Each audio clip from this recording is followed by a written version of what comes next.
Reels वाली बहूस। प्रज्ञा को reels बनाने का बड़ा ही क्रेज है और वो दिन भर रील्स बनाती रहती है।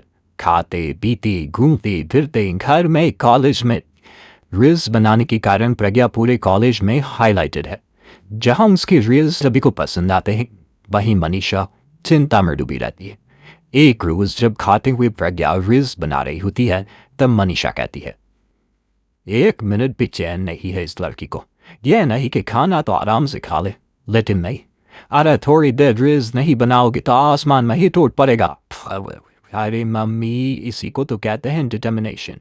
तुम नहीं समझोगी ये सब फर्क। भगवान इस लड़की को सद्बुद्धि दे। जब देखो तब तेरा बाका मुंह बनाती रहती है।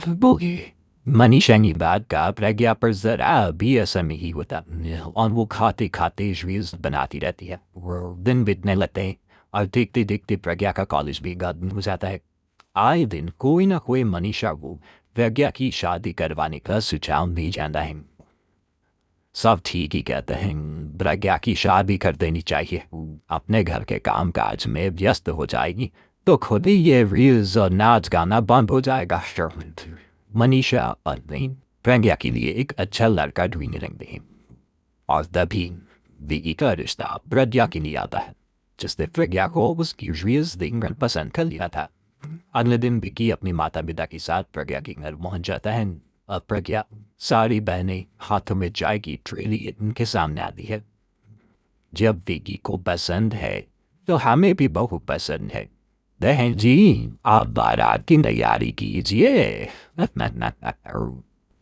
एक बार लड़का लड़की अकेले में बात करने तो अच्छा रहेगा। हाँ हाँ, क्यों नहीं।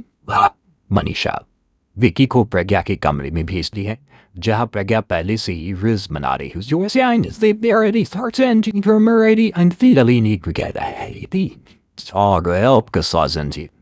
हमारे साथ ही रील्स कंप्लीट कर भी दो और भी अच्छा रहता। अच्छा जी, आप आ ही गए हैं तो बना ही लेती हूँ आपके साथ। दोनों मिलकर रील्स बनाते हैं। जब भी मीट और तुरंत पोस्ट भी कर देते हैं। फिर विकी कहता है, जब आप साड़ी में चाय लेकर आई तब मुझे लगा कि कहीं मैं लहलत फिर में तो नहीं आ गया। आप सही है। दोनों की शादी पक्की हो जाती है और शादी के दिन भी प्रज्ञा रील्स बनाने से चुकती नहीं। यहाँ तक कि बारात के समय भी नाचते हुए रील्स बनाती है। सभी लोग प्रज्ञा की तारीफ की मेहमान भी थी और प्रज्ञा नाचती गाती अपनी ससुराल चली जाती है। सब कुछ अच्छा चल रहा होता है। प्रज्ञा यहाँ भी दिन भर हर चीज की रील्स बनाती रहती है। लेकिन कुछ दिनों के बाद जब सुनीता कहती है, बहू, ये रील्स के साथ साथ कुछ काम भी कर लिया करो। वैसे तुझे और क्या क्या बनाना आता है? मम्मी जी वैसे तो सब कहते हैं कि मैं बहुत अच्छा बनाती हूँ, लेकिन मुझे लगता है कि मैगी अच्छा बना लेती हूँ, कॉफ़ी भी अच्छा बना लेती हूँ और मुँह तो सबसे अच्छा बना लेती हूँ। अच्छा अच्छा। सुनीता अपना माथा पकड़ लेती है और कहती है, बहू, कुछ खाना बनाना भी सीख लेती हूँ। मम्मी जी, मैं लंबी प्लानिंग कर रही हूँ। जल्द ही मैं इतनी फेमस हो जाऊंगी कि मुझे पैसे मिलने लगेंगे। हम दोनों सास बहू राज करेंगे, राज। नौकर काम करेंगी और लोगों की तो लाइन लगेगी हमसे मिलने के लिए। तेरा दिमाग खराब हो गया है क्या बहू? हंसी मजाक तो ठीक है, लेकिन इस तरह घर में ही चलते। जितना जल्दी हो इस घर के तौर तरीकों को सीख लो। प्रज्ञा मुंह घुमाकर चली जाती है और तुरंत उसी वक्त एक रील बनाती है। एक सुनीता का गुस्सा सातवें आसमान पर चला जाता है और विकी के घर आते ही सुनीता उसे सब कुछ बताती है। विकी भी अब प्रज्ञा की इन हरकतों से परेशान हो जाता है। तुम टेंशन मत लो मम्मा, मैं देखूंगा। विकी कमरे में जाता है तो देखता है कि प्रज्ञा रील्स बना रही है। विकी बड़े ही प्यार से प्रज्ञा से कहता है, प्रज्ञा, इन सब के लिए मैं तुम्हें मना नहीं कर रहा हूँ, लेकिन फिर भी हर वक्त तो ये अच्छा नहीं लगता ना। समझने की कोशिश करो। मुझे भी तुम्हारा थोड़ा वक्त चाहिए। मैं जब ऑफिस से आता हूँ तो मुझे समय देने की जगह इसी में लगे रहता। तुम ज्यादा ही सोचते हो। तुम भी मेरे साथ रिज बनाओ ना, तुम्हें भी बहुत अच्छा लगेगा। बात नहीं, इज्जत से कोई बात समझ में नहीं आती क्या?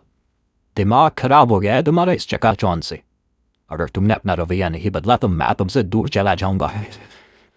तुम ही रिश्ता लेकर आए थे, मुझे लड़कों की कमी नहीं थी। और ना आज विकी दरवाजा पटक कर चला जाता है।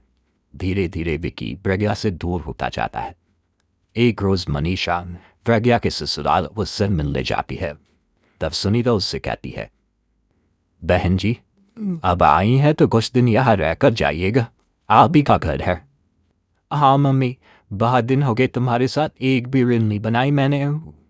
प्रज्ञा तुरंत अपने फ़ोन में रील्स ऑन कर ली। के बराबर ये सब से नहीं, फिर ये भूत अभी तक नहीं उतरा क्या? बहन जी आप कुछ कहती नहीं क्या इससे? जब आप ही कुछ नहीं कर पाई तो मैं कर ही क्या सकती हूँ? सास तो वैसी ही बदनाम है। शाम को घर की लाइट चली जाती है और मनीषा प्रज्ञा से कहती है, मेरे घुटनों में बहुत दर्द हो रहा है, तो लाइट का कुछ इंतजाम करना बेटा।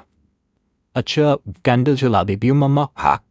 प्रज्ञा गाते हुए कैंडल जलाती है और खिड़की के पर्दे के पास रख देती है। मनीषा जिसे बहुत दर्द हो रहा है वो सो जाती है और प्रज्ञा हमेशा की तरह अपने रिज में लग जाती है।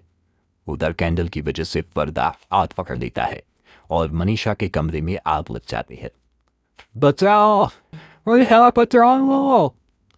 सभी भागते हैं और विकी कमरे की आग बुझाने में लग जाता है, लेकिन तब तक मनीषा आधी जल चुकी थी। मनीषा की हालत देख प्रज्ञा रोने लगती है। विकी मनीषा को तुरंत हॉस्पिटल ले जाता है और उसे एडमिट कराता है। विकी प्रज्ञा से कहता है, देख लिया ना, तुम्हारे इस नाच गाने की वजह से आज तुम्हारी माँ की जान जाते जाते रह गई। अब पता नहीं तुम और क्या चाहती हो। उधर डॉक्टर कहते हैं, इनकी हालत बहुत नाजुक है, आधे से ज्यादा जल चुकी है।